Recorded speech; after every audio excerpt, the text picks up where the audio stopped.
세상을 봅니다. 정용실의 뉴스 브런치 주간 똑똑똑.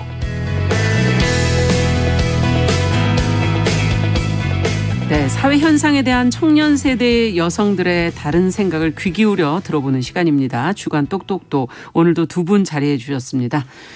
개관올레 이진성 편집장 안녕하세요. 안녕하세요. 네, 청소년 페미니스트 네트워크 위티의 양지혜 활동가 안녕하세요. 네, 안녕하세요. 저희가 이 시간에 똑똑똑 시간에 이제 언어에 대한 얘기를 아무래도 많이 하게 되는 것 같아요. 언어 감수성이 젊은 세대와 그 이전 세대가 분명히 좀 차이가 있는 것 같고요.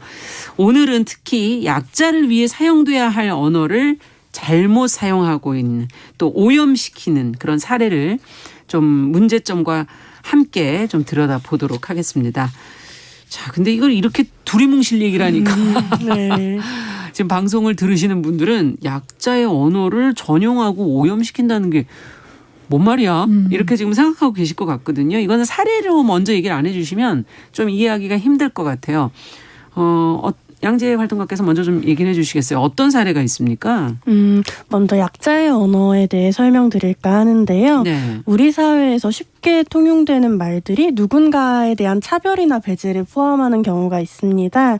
이를테면 애인을 여자친구 혹은 남자친구로만 말할 때 여성 혹은 남성으로 특정되지 않는 성소수자의 경험이 삭제되죠. 네, 혹은 우리 사회에서 가출 청소년이라는 표현이 비행 청소년의 의미를 연상시키고 집을 나오기로 한 청소년의 결정을 지나치게 가벼운 것으로 만드는 측면이 있어요.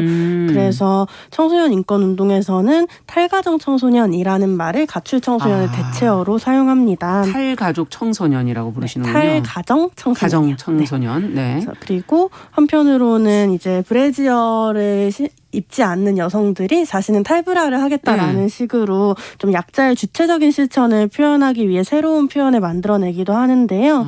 좀 이런 것들처럼 사회적 편견이나 차별 속에서 누락된 약자의 경험이나 삶을 제대로 표현하기 위한 언어가 약자의 언어입니다. 그래서 사실 이것은 뭐 꼭 약자만이 써야 된다, 혹은 뭐 다수자의 위치에 있는 사람이 써서는 안 된다, 이런 것은 아니지만 약자가 이 단어를 써온 맥락들을 고려하지 않고 쓰면 쉽게 이 단어의 의미들이 오용되거나 좀 이 단어 자체의 의미가 훼손되는 경우가 많다는 것인데요. 뭐 이를테면 사회적 약자의 삶이 가시화되면서 우리 사회에 익숙해진 말이 있죠. 네. 대표적으로는 커밍아웃이라는 말이 들어올 텐데요. 성소수자가 자신의 성적 지향이나 성정체성을 밝히는 행위인 커밍아웃을 최근에는 덕밍아웃이나 뭐 일밍아웃 뭐 이런 식으로 많이 써요. 뜻이죠? 덕밍아웃이라고 하면은 덕질하는 것이 뭔지를 밝힌다거나 뭐 이런 식으로 내 취향이나 취미를 밝힐 때 모모밍아웃이라고 표현을 하는 거죠. 네. 근데 이렇게 커밍아웃이 변주돼서 쓰이다 보니까 커밍아웃 자체도 성소수자가 자신의 성정체성을 밝히는 기존의 의미가 아니라 비밀을 드러내는 것, 그냥 개인적 성향이나 사생활을 드러내는 것 정도로 사소하게 쓰이는 경우가 많습니다. 그러네요. 근데 지금 말씀을 듣다 보니 앞서도 뭐 가출 청소년, 탈가정 청소년, 이것은 누구의 시선으로 그 언어를 보느냐, 여기에 굉장히 중요한 게 있네요. 그렇죠. 뭔가 집을 나간 것으로만 볼 것이냐, 그 가정에서 스스로 뭔가 나온 것으로 독립을 선택할 것이냐, 뭐 이런 것에 좀 차이가 있죠, 표현에서. 그러네요. 그렇다면 이진성 편집장께서는 어떤 사례? 네. 지난 5월에 연세대 재학생들이 캠퍼스 내 청소경비 노동자들의 집회 소음 때문에 학습권을 침해당했다면서 노동집행부를 상대로 이제 형사고소를 한 사건이 굉장히 화제였는데요. 이때 이제 이들의 의견은 학교에서 소음을 내면서 시위를 하니까 학생들을 대상으로 하는 이게 폭력이다. 트라우마를 겪을 수도 있다면서 이제 배상을 요구를 하게 됐어요. 근데 이때 이제 학생들을 대상으로 한 폭력이다, 그리고 트라우마다라는 표현들이 사실은 이게 이제 약자의 언어를 탈취한 사례라고 볼 수 있거든요. 왜냐하면은 자신의 어떤 학습권을 침해했다라고 표현을 할 때 사실 학습권은 그럴 때 쓰는 용어가 아니거든요. 이제 정규 교육을 제대로 받을 수 있도록 하는 권리를 말을 하는데, 그렇죠. 학교에서 조용하게 편하게 공부할 수 있는 거는 권리가 아니라 일종의 편의라고 볼 수 있거든요. 그리고 그거는 사실 학교와 협상해야 되는 문제고요. 학교가 예를 들어 등록금을 받았는데도 학생들의 편의에 집중하지 않을 때 학교와 이제 교섭을 할 수 있는 문제인데, 이런 식으로 자신의 편의를 편의가 들어가야 할 자리에 권리를 넣고 자신을 약자로 프레이밍을 함으로써 결국에는 어떤 집회 소음 때문에 나는 트라우마를 겪을 수도 있는 약자다라는 식으로 말을 하면서 시위의 본질이라거나 이런 것들을 가리는 행위를 좀 대표적인 사례로 꼽을 수 있고요. 그러네요. 네, 그리고 또 참교육이라는 단어가 있는데 이거는 1989년에 이제 정교조 결성 당시에 황폐화된 학교를 살리고 학생들을 좀 살려내자라는 의미로 썼던 단어예요. 이 중에는 학생들에 대한 어떤 비폭력 지도 같은 것도 포함이 됐었는데 최근에는 여러 가지 온라인상에서 다양한 밈이라던가 유행어를 거치면서 이 참교육이 오히려 누군가를 굉장히 때려서 계몽시키고 가르치는 의미로 많이 쓰이고 바뀌었어요? 있거든요. 네, 그래서 이게 한 야구 선수가 이제 어떤 야구 선수를 때려서 그 뒤로 야구 선수의 성적이 되게 좋아진 걸 가지고 참교육이다라고 하는 것들이 유행어로 번지게 되면서 오히려 이제 교사가 학생들에게 체벌권을 가지고 때려서 갱생시키는 웹툰의 내용 제목이 참교육으로 나오기도 하는 등 이 단어의 의미 자체가 완전히 아예 다른 바뀌어서 뜻으로 갔네요. 네, 학생들에 대한 폭력을 지양하자는 내용이 결국에는 이 폭력을 정당화하는 농담으로 바뀌는 사례도 한 예로 들 수 있습니다. 어떻게 이렇게 반대로 이렇게 또 뒤집어지는 경우도 있군요. 네. 자, 그렇다면 약자의 언어를 어떤 면에서 빼앗았는지 지금 두 분이 사례를 가지고 얘기는 해주셨지만 이걸 조금 더 들어가서 무엇이 그 안에서 문제인 것이고 그럼 어떻게 써야 하는가까지도 이제 조금 더 짚어주셔야 더 와닿을 것 같거든요. 이 언어의 문제는 사실 참 민감하고 예민한 문제라서 좀 더 설명이 필요할 것 같습니다. 양재 활동가께서는 어떻게 보십니까? 이를테면 커밍아웃이라는 건 이성애자가 절대 다수인 한국 사회에서 성소수자가 자신의 존재를 밝힐 권리 혹은 나답게 드러날 권리로서 존재하는데요. 이게 앞서 말한 것처럼 단순히 취향이나 취미 같은 개인의 사생활에 대한 내용을 다루는 게 아니라 권력관계나 차별, 혐오 등으로 인해 드러나지 못했던 스스로의 존재를 드러내는 과정이에요. 그래서 사실 취향이나 취미에 땡밍아웃이라는 표현을 붙일 때 성적 지향이나 성정체성이 취향 수준으로 가벼운 문제로 오해될 수 있고 의도적으로 성소수자의 권리, 의도적이지 않게 성소수자의 권리를 침해할 수 있다라고 저희는 생각해서요. 사실 이런 사적인 취향이나 정보를 드러내는 말은 이미 너무너무 많잖아요. 대표적으로는 뭐가 있을까요? TMI 같은 TMI. 표현을 쓰죠. 그리고 또 저는 남에게 보여주긴 부끄럽지만 내가 용기 내서 밝히고 싶은 나의 즐거운 취향들이 있을 때 guilty pleasure라는 말도 쓰거든요. 그래서 죄책감이 느끼지만 즐겁고 이런 부분들 공유하고 싶다는 뜻에서 그런 식으로 사실 이미 취향에 대한 세세한 언어들이 있는 상황에서 굳이 취향이나 취미를 밝히는 것을 땡밍아웃이라는 표현으로 할 필요는 없지 않을까 생각을 합니다. 이거는 그렇게 쉽게 드러내는 게 아니라 굉장히 고민과 그 안에서 고통 끝에 이제 할 수 있는 거 권력 관계가 또 그 안에는 있다든지 뭐 그래야 되는 건데 그냥 단순하게 사적인 걸 드러낼 때 그 용어를 씀으로써 그 용어가 가지는 무게를 그냥 확 떨어뜨리는 면이 있다 이런 얘기인가요? 네, 물론 모든 커밍아웃이 무겁지만은 않을 수 있어요. 그냥 가볍게 친구한테 나 사실 뭐 이런 정체성을 가지고 있어라고 할 수 있으니까요. 근데 그럼에도 커밍아웃이라는 것은 좀 성소수자가 비가시화된 사회에서 성소수자를 드러내는 운동의 일환으로 사용된 용어이기 때문에 사실 취미나 취향에 대해 쓰는 것이 적절하지 않다라고 강조하고 싶습니다. 네. 자, 그렇다면 이진성 편집장께서는 네, 약자의 언어라는 것 자체가 기존의 기울어진 권력 관계에서 강자의 입장과 언어만 통용되는 세상이 있었어요. 거기에서 이제 발견되지 않았던 어떤 표현이라던가 폭력이 아닌 거를 폭력이라고 규정하는 어떤 발명이거든요. 예를 들면 가스라이팅 같은 경우에는 이전에는 이런 심리적 지배를 폭력이라고 전혀 생각하지 못했고 그러다 보니까 이 가스라이팅의 피해자들을 기존의 언어로는 이 사람들이 왜 이렇게 자발적으로 여기에 뭐 복종했을까요? 왜 저항하지 않았을까요? 라는 것에 대한 답을 우리가 낼 수 없었거든요. 네, 그래서 어떤 폭력과 폭력이 아닌 것을 규정을 하고 무엇이 피해이고 이런 것들을 밝히는 작업을 하는 언어들인데 여기에서 이거를 일종의 재미있는 신조어처럼만 생각해서 어떤 부분만 뚝 떼서 가져갈 때는 사실은 용어를 틀리게 쓰는 것이기도 하거든요. 근데 사실 우리가 어떤 부분에서 외국어의 스펠링이나 단어를 틀리는 것을 굉장히 부끄러워하면서 모국어에서 단어의 뜻이 다른 맥락이 다른 단어들을 쓰는 것에 대해서는 어떤 부끄러움이 없는 것도 사실은 이것이 약자의 언어이기 때문에 그냥 아무렇지 않게 갖다 쓰고도 별 문제의식을 느끼지 못하는 게 아닐까라는 생각을 합니다. 거기에 대한 어떤 민감도가 그래서 떨어지는 거다. 네. 자, 그러면 아예 그런 말할 상황을 만들지 않는 게 맞는 건가요? 아니면은 문제가 될 말을 대체할 말들로 새롭게 쓰면 되는 건가요? 사실 이런 타인의 권리를 침해하는 말들에 대한 대체어는 이미 많이 고민되어 왔고 많이 예시가 나와 있다라고 생각을 해요. 네. 뭐 이를테면 처녀작을 첫 작품으로 표현한다거나 맞아요. 유모차를 유아차로 표현한다거나 저출산을 저출생으로 표현한다거나 이런 식으로 좀 언어를 시정해야 된다. 공공기관에서부터 차별적인 언어를 바꿔야 된다라는 얘기는 이미 오랜 시간 되어 왔고 그렇죠. 그래서 이런 것들에 대한 자료는 이미 축적되어 있어서 이런 언어에 대한 감수성이 좀 더 일반적인 감수성으로 자리 잡는 것이 필요하다라고 좀 저는 생각을 하고요. 사실 말도 문제지만 그 말에 담긴 사고방식이 저는 더 문제라고 생각하거든요. 그렇죠. 담겨 있죠. 네, 그렇죠. 뭐 이를테면 우리가 결정장애라는 말 되게 많이 쓰잖아요. 네. 혹은 뭔가 좀 너무 답답한 상황이 있을 때 암 걸릴 것 같다라는 표현도 종종 쓰고요. 근데 이런 것들이 특정한 질병이나 장애에 대해서 희화화하거나 그릇된 시선을 가지는 것에서 비롯되거든요. 장애가 있다는 건 무언가 결손이 있는 것이라고 그렇죠. 판단하는 관점에서 이런 용어가 사용될 수 있어서 사실은 내가 이 말을 할 때 그 말의 워딩들을 어떻게 인식하고 있는지를 고민하는 것이 가장 중요하다고 생각합니다. 어떻게 보세요? 네, 말씀해 주신 것처럼 이제 원래 있는 단어를 그냥 적확하게 적재적소에 쓰면 되거든요. 결정장애 대신에 뭐 우유부단하다던가 이런 표현을 쓰면 되는 건데 이렇게 약자 언어를 탈취하는 것은 모든 문제를 피해와 가해의 구도로 끌고 가서 피해자니까 약자니까 문제를 제기하지 말고 내가 하는 모든 말은 옳다고 얘기해줘라는 어떤 욕망이 들어가 있는 언어 탈취 사례이기도 해요. 네. 예를 들면 청소노동자 고소 사례처럼 예. 나는 트라우마가 있고 학습권을 침해당했으니까 난 나의 피해자야. 이런 문제 제기는 적절해. 맞아. 이런 어떤 위장을 사실 갖고 있는 거거든요. 하지만 사실 많은 어떤 시위를 통해서 이루어진 여러 가지 학습권과 자율적인 어떤 제도 위에서 공부하고 있는 학생이 그런 식으로 얘기를 하는 건 굉장히 모순적이거든요.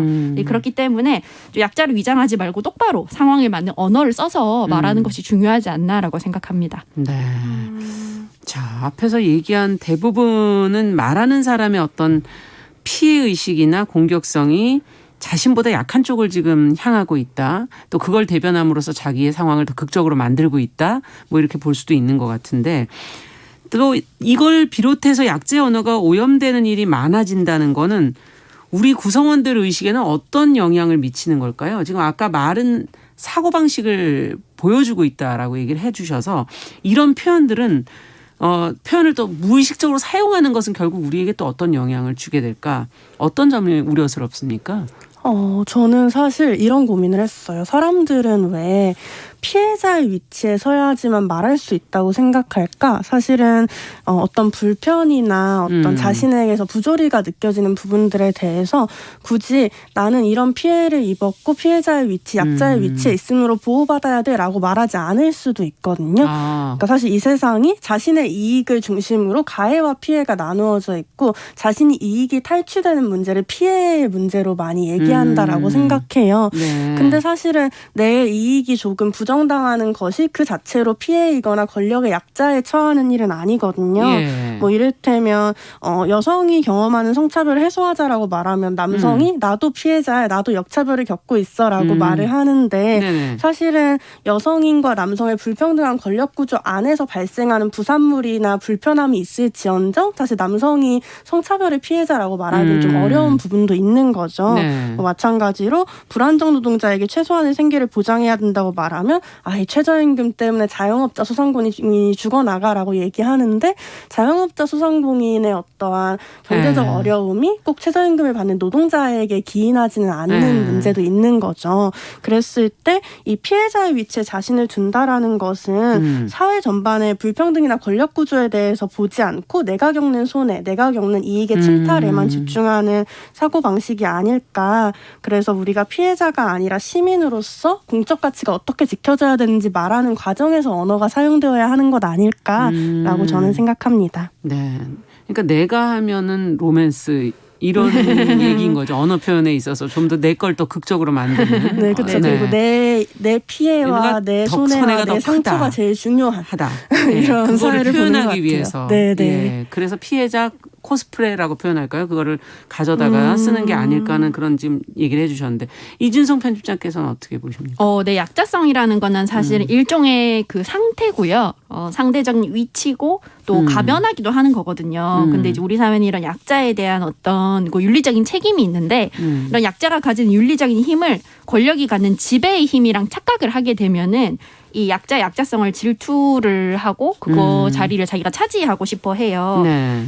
그래서 근데 그가 하는 말을 다 들어줘야 되고 공격하면 안 되고 이런 식으로 이제 착각을 하게 되면은 이거를 탐을 내게 되는데 약자성을 절대화하는 거는 결국에는 우리 사회의 어떤 권력이나 강한 자의 지배를 승인하고 인정하는 것과 같은 구조 속에 있거든요. 그래서 약자성을 탈취를 해서만 말할 수 있다는 것은 결국에는 주어진 관계와 위치에 안주를 하고 약자가 갖고 있는 작은 힘마저 좀 빼앗는 것이라고도 볼 수 있어서 네. 이런 점에 대해서는 조금 더 성찰이 필요하다고 보고 있습니다. 네. 지금 그 어떤 관계와 위치가 그냥 고정돼 버린다. 그렇게 약자는 이렇게 얘기하고 강자는 이렇게 얘기할 수밖에 없다라는 걸 아예 인정해 버린 것이다라는 지금 지적이신 것 같네요. 자, 그러면 앞서 말씀해 주신 것처럼 강자라고 사실은 피해를 안 보는 거는 아니고 때에 따라서는 또 약자가 될 수는 있는데 움직인다고 얘기하셨고 그 약자성의 위치가 움직일 수 있다라고 얘기해 주셨지만 때에 따라서는 또 약자와 강자 이렇게 이분법적으로만 피해 가해 이렇게만 나눌 수 있는 건가? 이것도 한번은 생각해 봐야 되는 거 아닌가? 이분법. 언어에 어떻게 보면 이렇게 표현의 한계를 또 짓는 거 아닐까 이런 생각도 들거든요. 어떻게 보십니까? 이 피해와 가해, 약자와 강자. 어떤 언어를 쓰지 말라고 서로 할 수 있는 건가?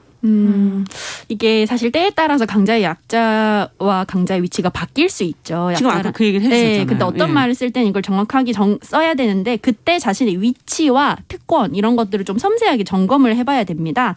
그렇지 않으면 약자성을 방패로 가해를 하게 되는 일이 발생을 하는데요. 네. 예를 들면 법원 판례 같은 경우로 보면은 가난하고 뭐 인기가 없는 남성이라서 여성에 대한 착취나 어떤 성적인 폭력들을 굉장히 양형을 해주는 경우도 많단 말이에요. 약간 좀 안쓰럽게 여기는 거죠. 네. 그러면서 이제 이 사람들의 어떤 약자성을 방패로 쓰는 경우가 있는데 혹은 자신이 이제 여성이라는 이유로 뭐 난민이라던가 트랜스젠더에 대한 어떤 혐오를 정당화한다던가 이런 일들도 발생을 하고요. 이런 식으로 자신의 위치에 대한 고민이 없으면은 사실은 강자와 약자의 구도가 이렇게 왔다 갔다 하고 내가 피해를 받지 않을 수 있다. 이 문제를 넘어서 자신이 저지를 수 있는 모든 윤리적인 책임으로부터 좀 도피하는 문제가 생길 수 있습니다. 네. 어떻게 보세요, 이 부분을? 저는 그래서 약자의 언어를 존중한다는 것이 사회적 약자만이 단어를 써야 돼라고 얘기하는 건 아니라고 생각해요. 예. 이를테면 제가 커밍아웃이라는 표현을 아까 표현을 하셨죠. 좀 처음 접하고 나서 생각했던 건 내가 다른 이에게 내 정체성에 대해 설명할 수 있을 만큼 내 정체성을 고민했던 적이 있나?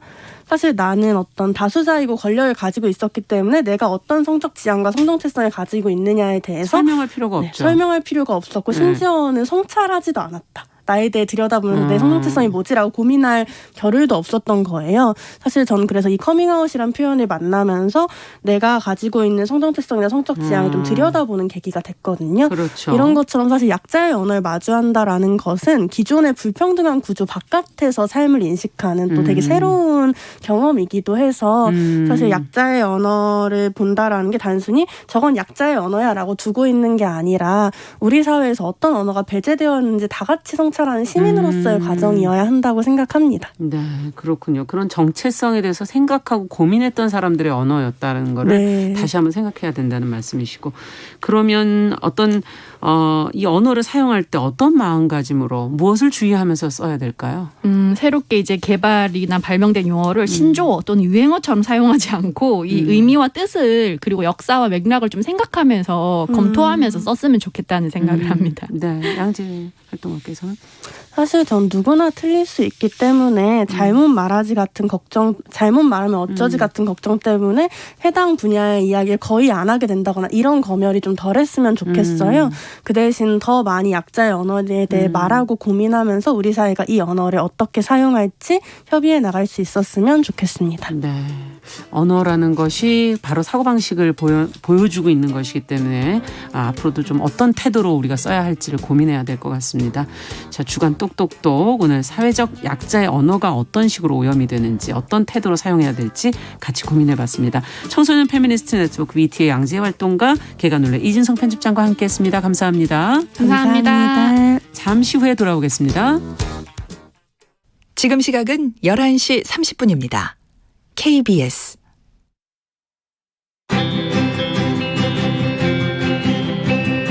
누군가는 아깝다고 생각할 우리 사회의 다양한 비용들과 푼돈들, 삶의 전선에서 최선을 다하고 살아가는 우리의 모습도 제 몫에 맞는 평가와 그에 합당한 시선이 좀 필요한 시점이 아닌가 하는